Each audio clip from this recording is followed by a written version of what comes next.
Дүнү тарыхы 5-класс. Токтогул атындагы номер 6-орто мектебинин тарых мугалими Абдуллаева Мөр. Саламатсыңарбы балдар? Бүгүнкү биздин темабыз байыркы Рим цивилизациясы, Рим менен Карфагендин жер ортолук деңизиндеги үстөмдүүлүк үчүн күрөшү, Римдин жеңиши. Бүгүнкү сабактын максаты Италиянын географиялык чөйрөсү жана калкы, Римдин негизделиши, Карфагендин географиялык чөйрөсү жана калкы, Пуни согуштары жана Рим республикасынын кулашы. Италиянын географиялык чөйрөсү Балкан жарым аралынын батыш жагында Апеннин жарым аралы жайгашкан. Жарым аралды Апеннин тоо кыркасы бойлоп өтөт.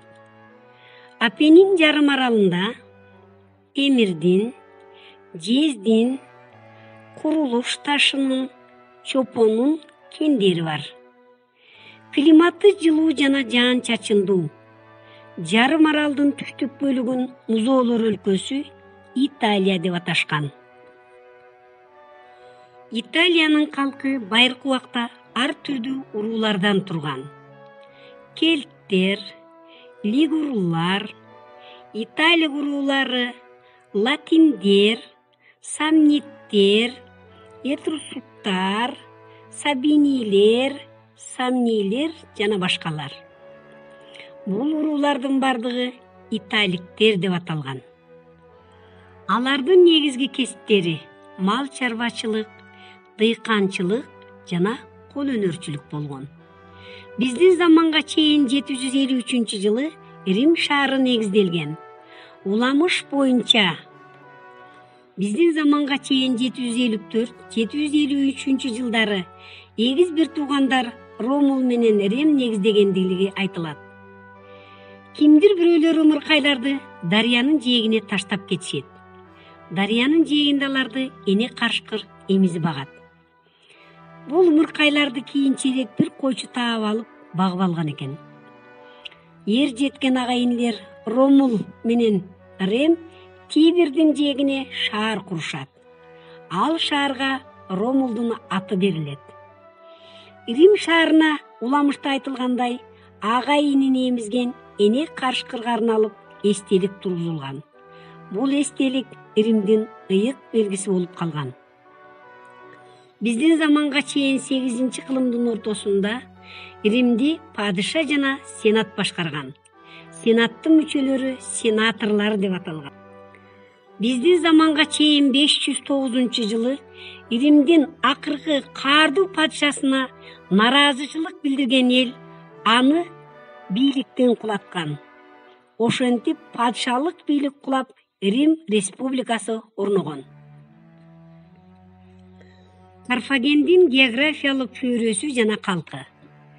Карфаген Түндүк Африкадагы байыркы шаар мамлекет жана ири соода борбору. Шаар таштан жасалган бийик, мунаралуу калың дубалдар менен курчалган. Ал дубалдар шаарды коргоп турган. Шаардын калкынын басымдуу бөлүгүн чет жерликтер, гректер, италиктер, этрускуктар, ливий уруулары жана африкалыктар түзгөн.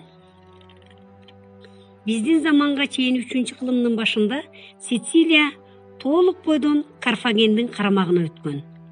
Рим мамлекетинин аймагы да тынымсыз кеңейе берген. Римдин кол башчылары бүткүл Италияны басып алышат. Сицилияга жана жер ортолук деңизинин батыш жагына үстөмдүк кылыш үчүн Рим менен Карфагендин ортосунда согуш башталат. Бул согуш 3 жолу болгон. Бул согуштар тарыхта Пуни согуштары деп аталган. Согуштун натыйжасында римдиктер жеңишке жетишкен. Римдиктер басып алган жерлерди провинция деп аташкан. Мисалы, Сицилия, Корсика, Сардиния, Испания жана башкалар. Провинцияларды проконсулдар башкарган. Алардын бийлиги чексиз болуп, 1 жылга шайланган. Провинциядагыларды аябай көп салыктарды салып турушкан. Салыктарды төлөй албагандар кулдукка айланышкан.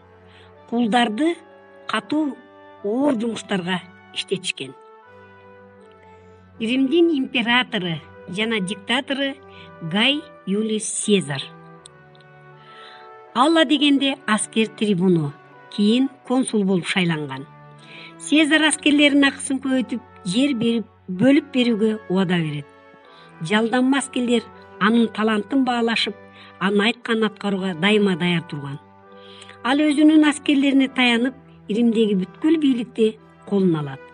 Мындайча айтканда, Римдин императору жана диктатору болуп, чексиз бийликке ээ болгон. Императорго өтө ызаат көрсөтүшүп, монеталарга анын сүрөтүн чегишкен. Анын скульптурасы кудайларды скульптурасы менен катар коюлган. Цезарь дүйнөдөн кайткандан кийин бийликке Октавиан Август келет. Ал бүткүл Рим империясынын диктаторуна айланат.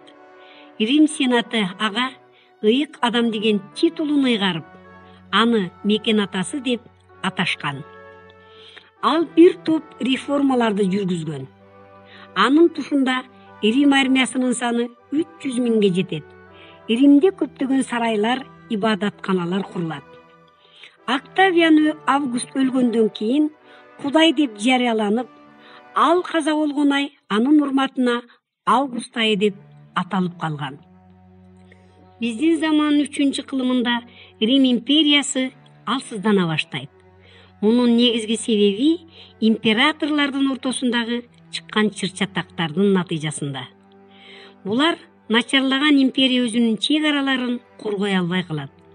Ошондо герман уруулары буларга бат-бат кол салып турушат. 395-жылы Рим империясын эки бир турган императорлор бөлүп алышат. Батыш Рим империясы жана Чыгыш Рим империясы.